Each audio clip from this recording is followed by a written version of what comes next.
Good afternoon to all. In this lecture, we will begin textual content part 5th. In the last part, we discussed about the translation and understanding of our fourth chapter from Moment in the Kingdom of Fools. पिछले एक या दो sentences से linkage बनाते हुए आइए beginning करते हैं textual content part 5th. Let's begin.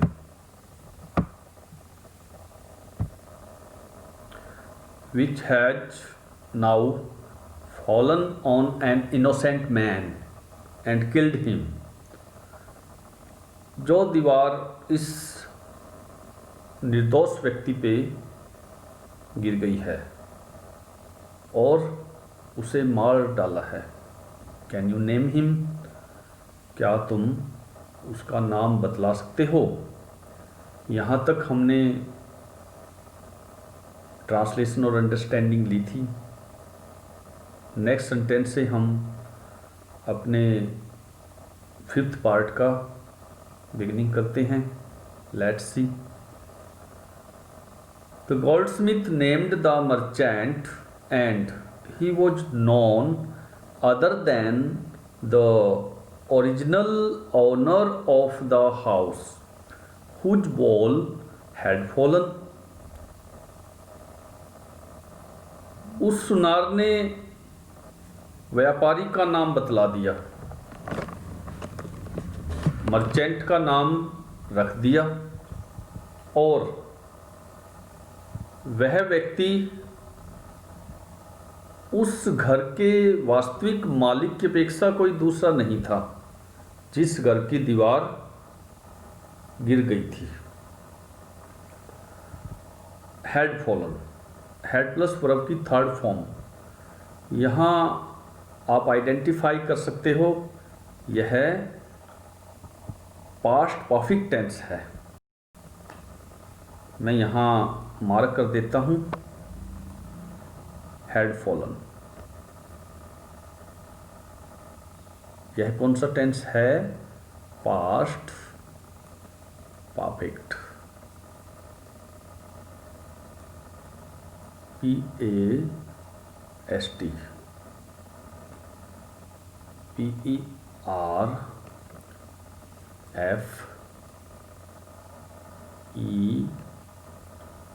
PERFECT.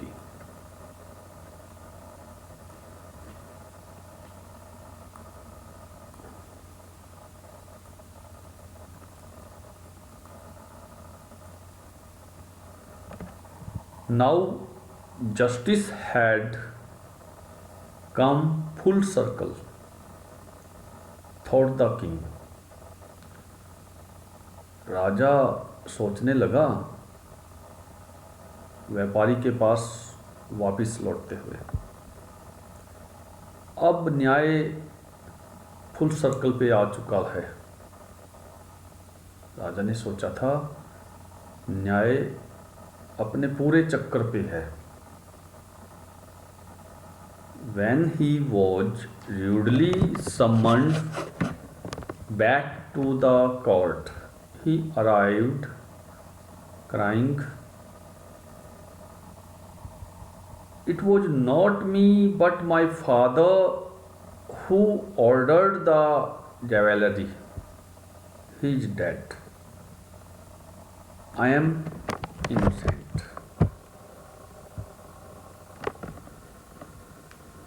जब दरबार में बड़ी ही निर्दयता से र्यूडली उसे बुलवाया गया, सम्मन्ड का मीनिंग कॉल्ड, तो वह चिल्लाता हुआ पहुंचा, यह मेरा दोस्त नहीं है, यह मैं नहीं था बल्कि मेरा फादर था, मेरे पिताजी थे जिन्होंने आभूषण बनाने का ऑर्डर दिया हुआ था। ही इज डेड, वो मर चुके हैं, उनकी मृत्यु हो चुकी है। आई एम इनोसेंट, मैं निर्दोष हूँ। तो डियर स्टूडेंट, यहाँ आप देख सकते हो, पहले ये टी पूरा कर देते हैं। सम्मंड, सम्मंड का मीनिंग क्या है? कॉल्ड, कोर्ट से जैसे सम्मन वगैरह आते हैं, उससे सम्मंड बना है, और जिसका मीनिंग क्या है? कॉल्ड, CALLED, बुलावा भेजना, बुलाना। और इनोसेंट का मीनिंग क्या है? निर्दोष। यहाँ आप अपनी नोटबुक में हिंदी में लिख सकते हो। But the king consulted his minister and ruled decisively.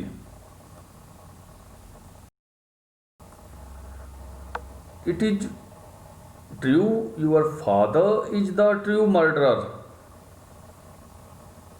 लेकिन राजा ने अपने मंत्री से कंसल्ट किया, अपने मंत्री से परामर्श किया और निर्णायक रूप से, डिसिसिवली, इस पर नियम बनाया। यह बात सच है। It is true your father is the true murderer. तुम्हारा पिता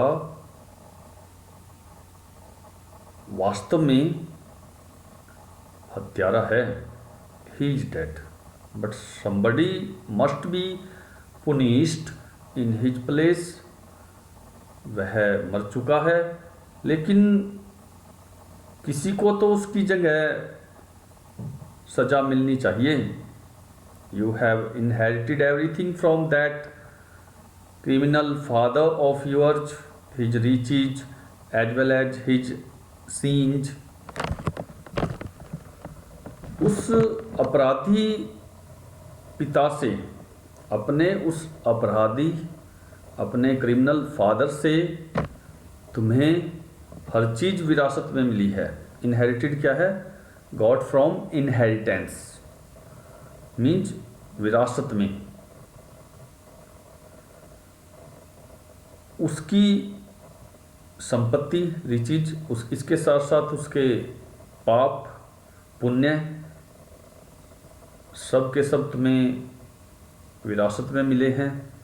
आई knew at once even when I first set eyes on you that you were at the root of this horrible crime. मैं तुरंत जान गया था जब मैंने पहली बार तुम्हारे ऊपर नज़र रखी कि तुम ही इस भयानक अपराध की जड़ हो। यू मस्ट डाई, तुम्हें मरना होगा। यहाँ देखिए, कुछ बातें आपके सामने हैं ग्रामेटिकल फीचर्स में से। यू हैव इनहेरिटेड, यहाँ आपको मैं मार्क करके बतला रहा हूँ यह कौन सा टेंस है। Present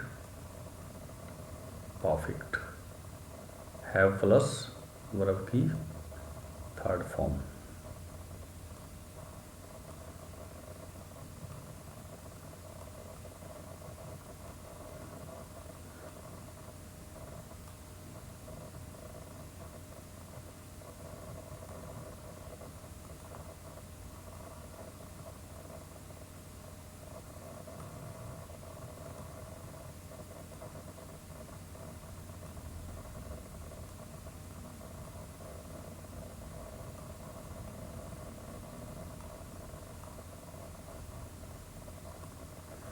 present perfect tense. और यहाँ देखिए आप, मस्ट, मॉडल्स में से मस्ट का प्रयोग हुआ है। Next, and he ordered a new stake to be made ready for the execution. As the servants sharpened the stake and got it ready for the final impaling of the criminal, it occurred to the minister that the rich merchant was somehow too thin to be properly executed on the stake. और राजा ने ही means राजा ने फांसी के लिए एक नया stake तैयार करने का आदेश दे दिया। तो यहाँ आप देख सकते हो स्टेक क्या है, और इसके अलावा इम्पेल का मीनिंग यहाँ आप जान सकते हो, अकर्ड का मीनिंग मैं साइड बाय साइड आपको बतलाऊंगा। तो देखिए, सबसे पहले हम मार्क कर लेते हैं कि स्टेक का मीनिंग क्या है। मैं आपके सामने यहाँ मार्क कर रहा हूँ, आप देख सकते हो stake.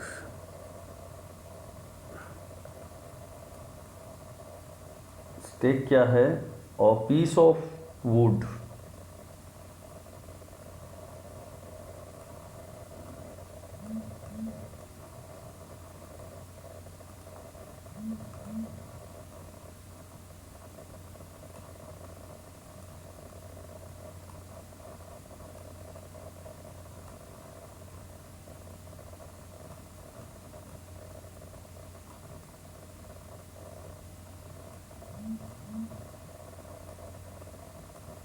a piece of wood,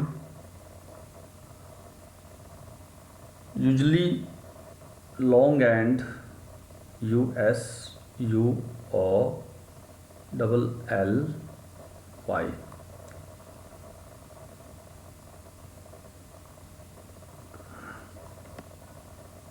long and slender,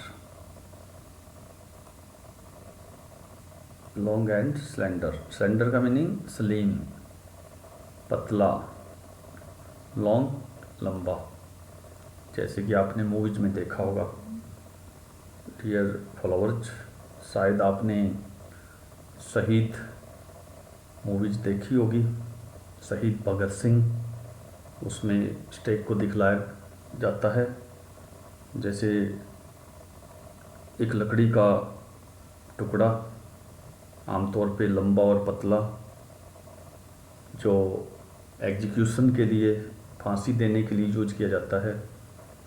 जब आदेश दिए जाते हैं उसको उठा दिया जाता है ऊपर की तरफ और अपराधी फंदे पे लटक जाता है। तो आप इस को इंग्लिश में भी अपनी नोटबुक में राइट कर सकते हो। नेक्स्ट देखिए,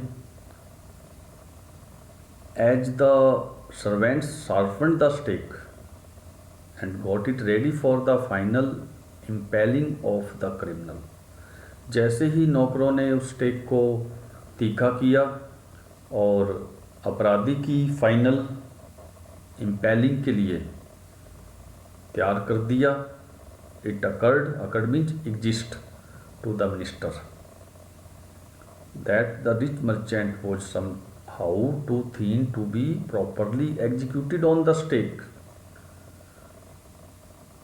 तो मंत्री के पास ये बात पहुंची कि धनी व्यापारी इतना पतला था कि उसे सही ढंग से उस stake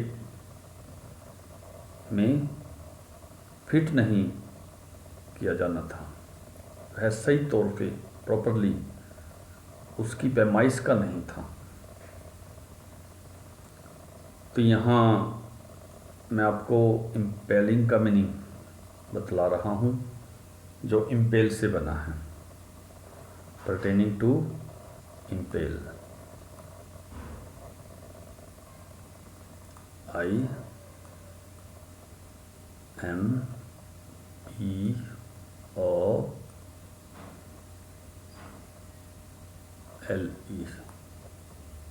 To push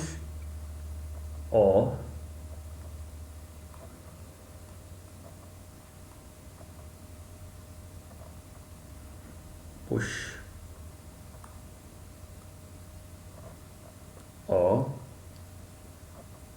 sharp,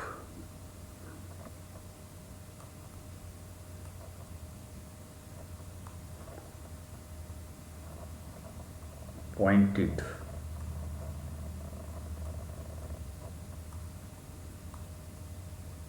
pointed,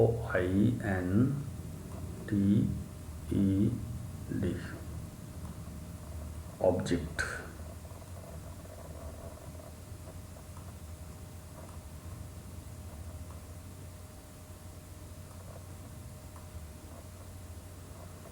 Through something.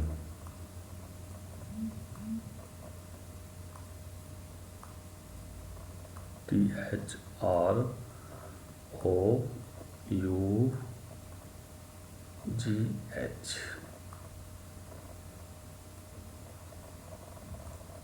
SOMETHING। यहाँ मैं शॉर्ट फॉर्म में लिख रहा हूँ। यह इम्पेल का मीनिंग है, जिससे बना है इम्पेलिंग। टू पुश और sharp pointed object through something, किसी चीज़ से कोई नुकीली चीज़ पुश करना, घुसाना, यह इम्पेल कहलाता है। मीन्स अपराधी का मीन्स, जैसे मूवी के अकॉर्डिंग मैंने आपको बतलाया था, आखिरी समय उसके गले में फंदा डाला जाता है और जैसे ही नौकर उस फाइनल इम्पेलिंग को तैयार करते हैं, उस स्टेक को नुकीला करते हैं, तो ये बात किसके माइंड में एग्जिट होती है?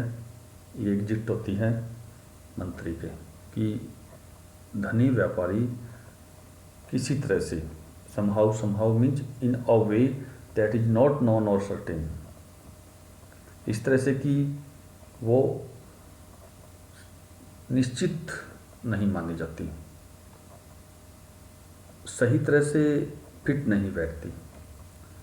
He appealed to the king's common sense। ही कौन? मिनिस्टर, मंत्री राजा के सामने राजा की कॉमन सेंस को जानने के लिए आग्रह करता है। The king too worried about it, राजा भी इस बारे में चिंतित हो जाता है। राजा चिंतित होने लगा था। What shall we do? he said, when suddenly it struck him that all they needed to do was to find a man fat enough to fit the stake। राजा कहने लगा, ही कौन? राजा। किंग को जब ही बोला जाता है, यह थर्ड पर्सन प्रोनाउन है, किंग नाउन है। तो वह कहने लगा, हमें क्या करना होगा। जब अचानक ही उसके दिमाग में ये बात आई कि जो उन्हें ज़रूरत थी इस स्टेक में पर्याप्त रूप से फिट बैठने में, उन्हें एक भारी भरकम एक मोटे व्यक्ति को ढूंढना था। The servants were immediately sent all over the town looking for a man who would fit the stake, and their eyes fell on the disciple who had fattened himself for months on bananas and rice and wheat and ghee। नौकरों को तुरंत एक ऐसे व्यक्ति को ढूंढने के लिए नगर को भेजा गया जो व्यक्ति इस स्टेक में फिट बैठ पाता। और उनकी आँखें, उनकी नज़रें उस चेले पे पड़ गई, जो चेला महीनों से केले, चावल, गेहूं और घी खा खाकर अपने आप को कुप्पा बना चुका था, अपने आप को मोटा कर चुका था, हेड फैटन। यहाँ भी देखिए डियर स्टूडेंट्स, यहाँ भी हमें टेंस को आइडेंटिफाई करना है। हैड प्लस वर्ब की third form past perfect tense है।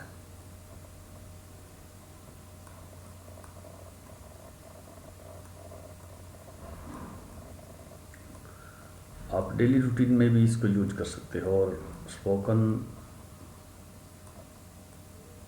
अपनी तैयार कर सकते हो टेंसेज की नॉलेज गेन करते हुए।